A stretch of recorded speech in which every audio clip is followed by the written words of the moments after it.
The ensemble is composed of 22 instrumental and 3 vocal performers, and most of them are laureates and of various international and national competitions.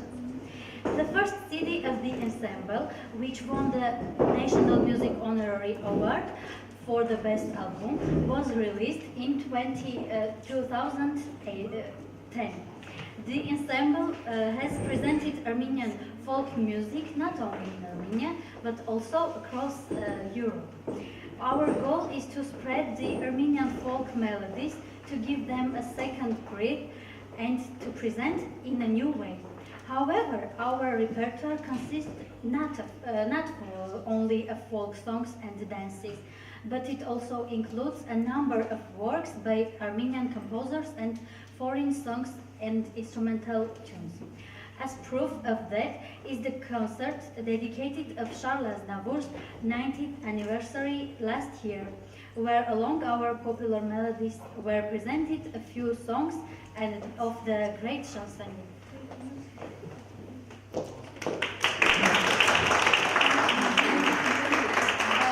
Now a few musicians of our ensemble will perform Aram Khachatryan Uzun Dara, and duduk player Karo Mukarchan will perform a series of Armenian dances.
So thanks a lot, Naregatsi Ensemble.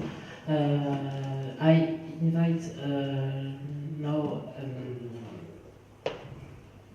Zorab from G2IA and Marina, just to because we passed now the different kind of social entrepreneurship in Yerevan. So you're a micro after. So we begin with you, Zorab.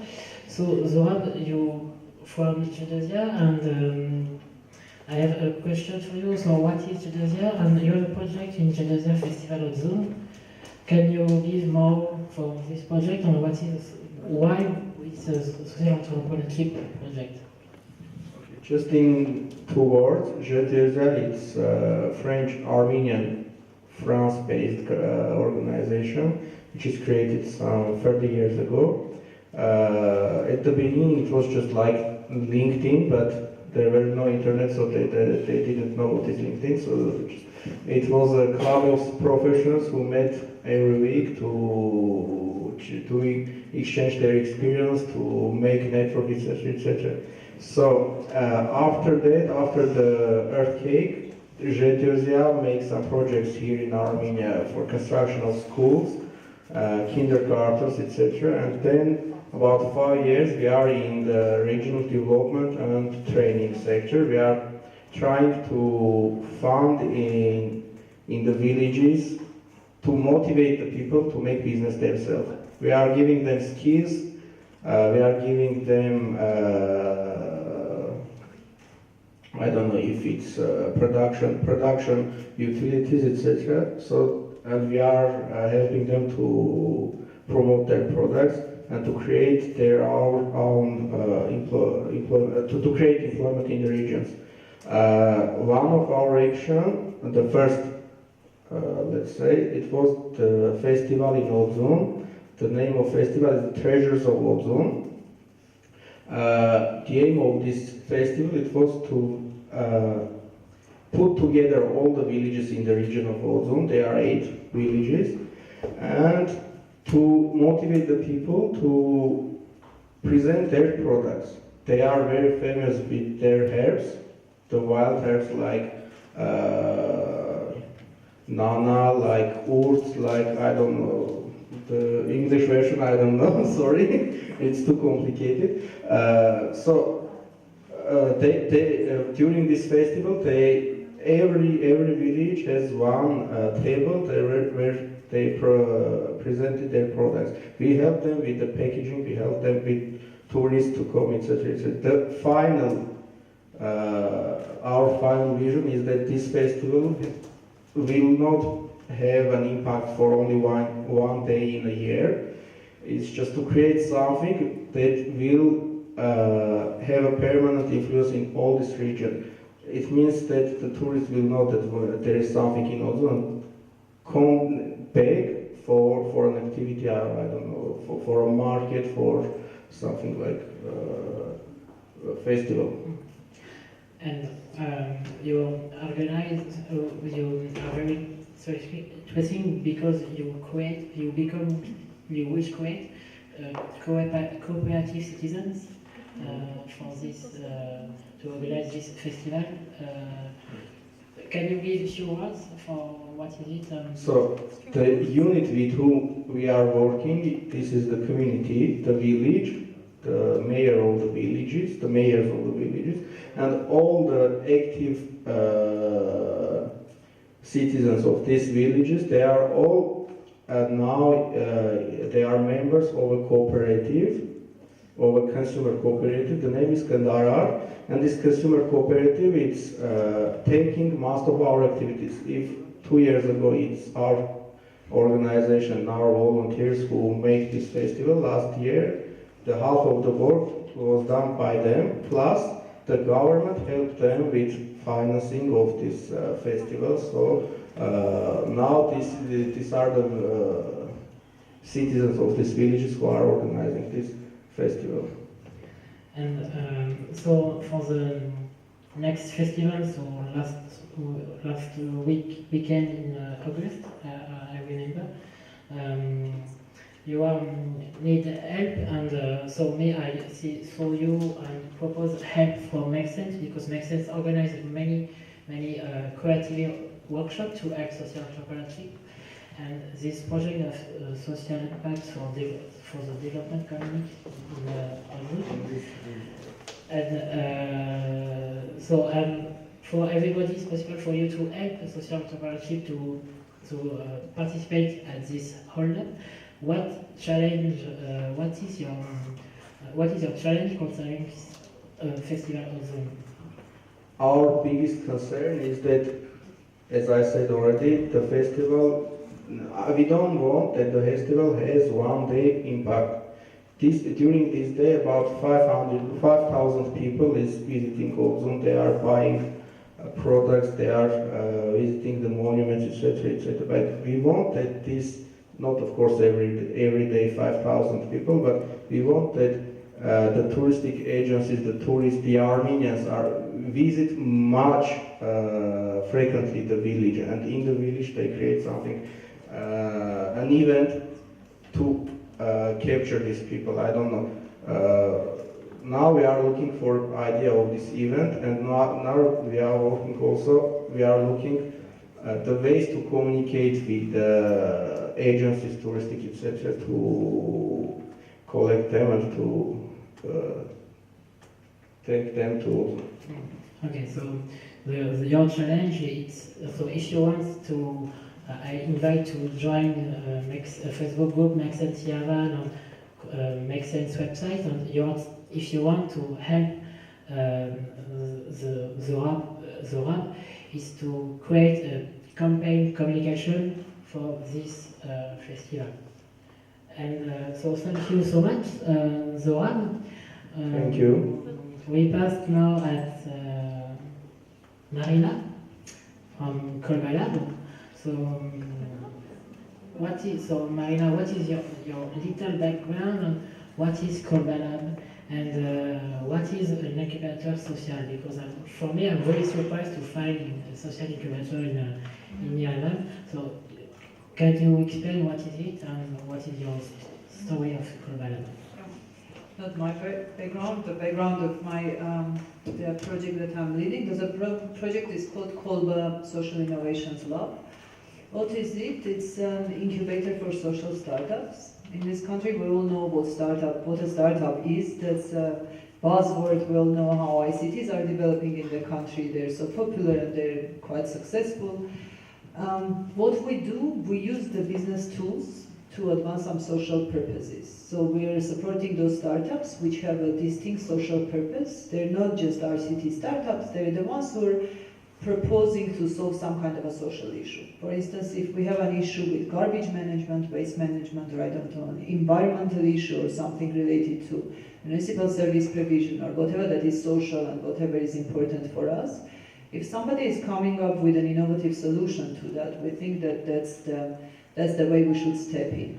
And since the organization Kolba Innovation Lab is working within UNDP, the United Nations Development Program in Armenia, so we have the tools, not only the technologies, the methodologies to help those projects to be incubated and to turn into successful ones, but also we have the networks and all the channels to link those projects to the government, to international network, and to organizations like you, to experts like you in the region.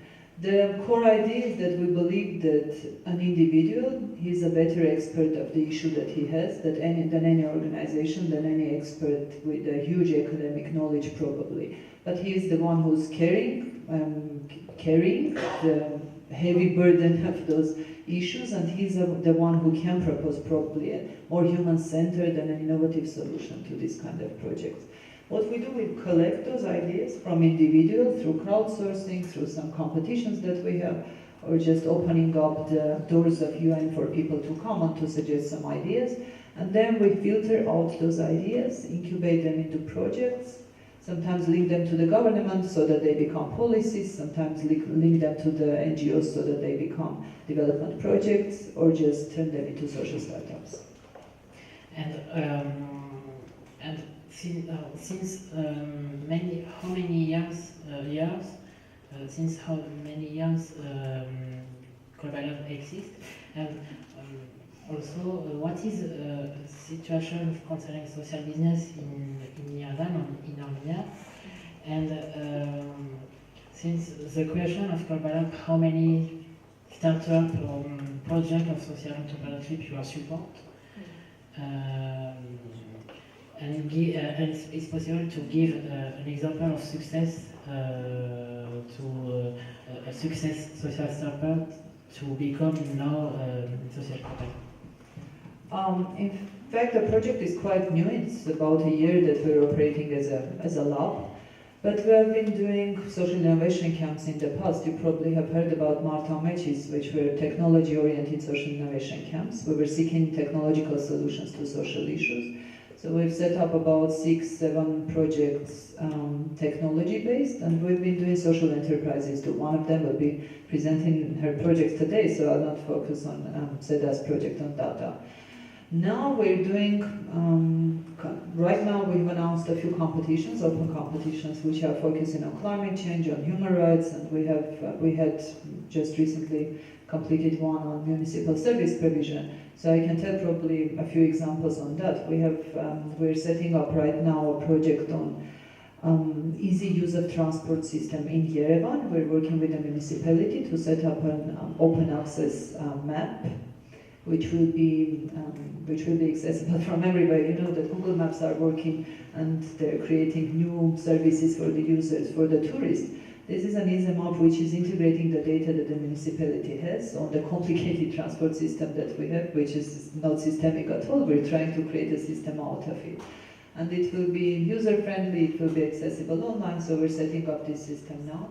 A few other projects on condominium management, on monitoring of the use of vehicles owned by public officials and this kind of thing. So they're related to anti-corruption, related sometimes to service provision.